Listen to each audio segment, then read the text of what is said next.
Jika kamu pernah merasa sudah berjuang sekuat tenaga, tapi hidup masih saja stagnan, atau kamu merasa pintu rezekimu selalu tertutup, padahal kamu tak pernah berhenti mencoba, mungkin penyebabnya adalah karena hatimu terlalu penuh dengan amarah. Sebelum lanjut, dukung channel Mulai Dari Dalam dengan menekan tombol subscribe dan tonton sampai akhir. Karena mungkin informasi dalam channel ini akan menjadi pelajaran berharga untukmu. 1. Ketika rezeki tak juga datang. Dunia ini aneh. Ada orang yang terlihat santai, tapi rezekinya lancar. Ada juga yang bekerja dari pagi sampai malam, tapi hidupnya tetap di tempat. Dan kamu, orang yang sedang mendengarkan ini, sudah mencoba segalanya. Berdoa, bekerja, bahkan membantu orang lain. Tapi tetap saja, hidup seolah menolak untuk berubah.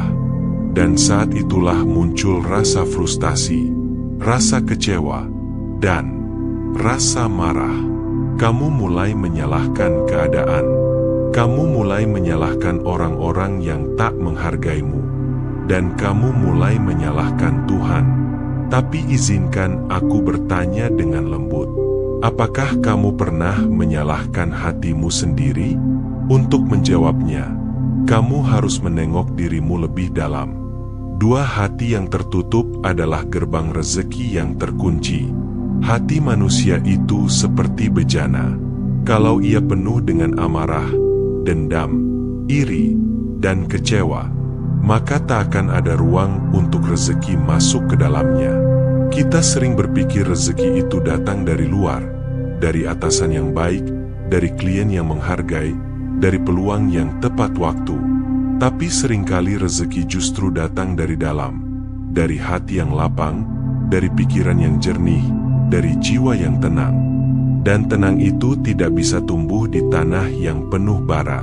Tenang itu tak tumbuh di hati yang masih menyimpan luka bertahun-tahun lamanya. Apalagi jika luka itu tak pernah benar-benar kamu sembuhkan. 3. Luka lama yang tak disadari menutup pintu rezeki. Kita semua pernah disakiti, entah oleh orang tua, pasangan, sahabat, bahkan oleh orang yang kita bantu sepenuh hati. Lalu tanpa sadar, luka itu menjelma menjadi amarah. Dan amarah itu kamu simpan, kamu pendam. Kamu kubur di tempat terdalam, tapi ia tidak mati. Ia hanya tidur, menunggu waktu untuk meledak kembali.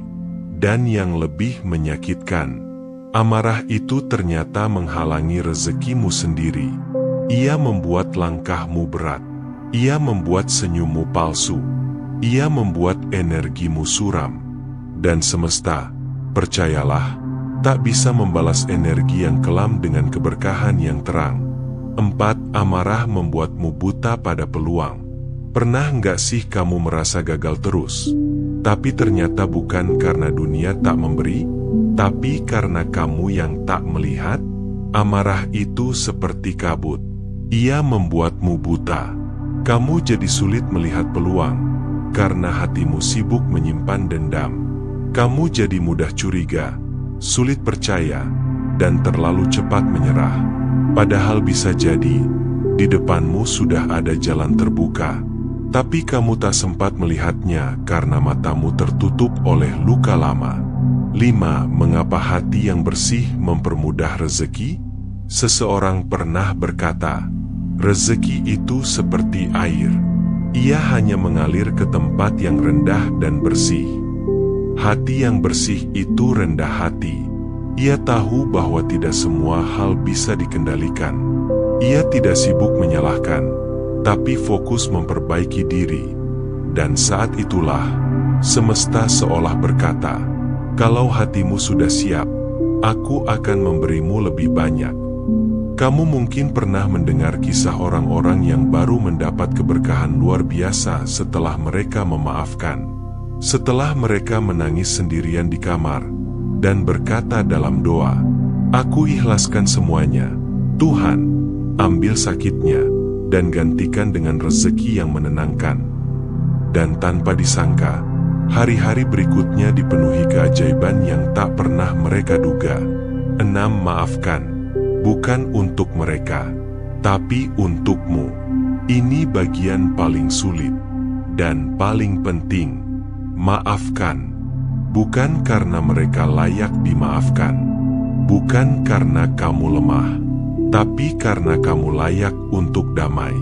Kamu butuh ruang kosong dalam hatimu agar rezeki bisa masuk. Dan ruang itu hanya bisa kamu ciptakan kalau kamu mau melepas dendam, kecewa, dan amarah yang kamu pelihara bertahun-tahun lamanya. Kamu tidak perlu mengulang luka itu terus-menerus. Karena setiap kali kamu mengingatnya, kamu bukan sedang menghukum mereka. Kamu sedang menghukum dirimu sendiri. 7. Tanda-tanda rezeki tertahan karena emosi negatif.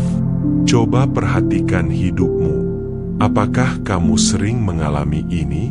Sudah kerja keras, tapi hasilnya selalu bocor entah kemana.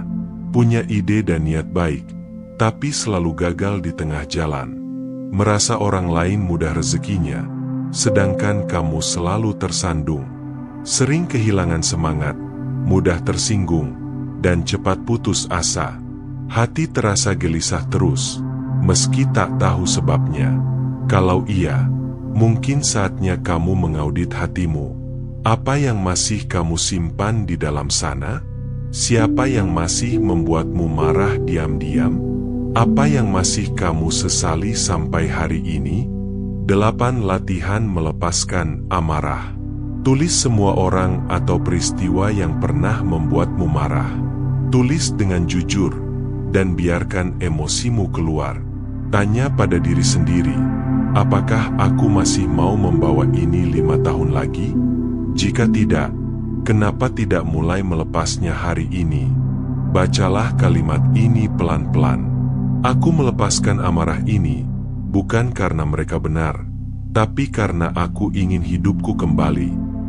Berdoalah, minta pada Tuhan agar hatimu dilunakkan. Kadang kita tidak kuat memaafkan sendiri, dan itu tidak apa-apa. Tapi jangan pernah berhenti berusaha. 9. Rezeki tidak hanya berwujud uang. Ketika hatimu bersih, kamu mulai melihat bahwa rezeki tidak selalu berbentuk rupiah. Ia bisa datang dalam bentuk kesehatan yang jarang kamu syukuri, pertemuan dengan orang baik, waktu luang untuk merenung, kesempatan kedua dalam hidup, atau bahkan kekuatan untuk melepaskan seseorang yang tidak baik untukmu. Dan saat kamu sadar bahwa itu semua juga rezeki, maka semesta akan terus menambahkan nikmatnya padamu. 10. Mulailah dari dalam. Kita sering berusaha memperbaiki yang di luar, pekerjaan, relasi, skill, bahkan penampilan. Tapi sering lupa bahwa sumber rezeki yang paling penting adalah dari dalam dirimu sendiri. Jika hatimu penuh amarah, kamu sedang menutup gerbang keberkahan. Jika hatimu penuh penerimaan, kamu sedang mengundang keajaiban. Jadi jika hari ini kamu bertanya, kenapa rezekiku terasa tertahan? Maka coba lihat ke dalam. Apakah hatimu masih menyimpan kemarahan yang belum kau maafkan? Jika iya, mungkin inilah waktunya untuk melepaskan. Karena saat kamu mulai dari dalam, semesta akan menggerakkan semua dari luar. Jika cerita ini menyentuh hatimu, jangan lupa subscribe, tinggalkan komentar, dan bagikan ceritamu di kolom bawah. Rezeki itu bukan tentang seberapa keras kamu berlari, tapi seberapa tulus kamu berdamai dengan hati. Terima kasih sudah menonton sampai akhir.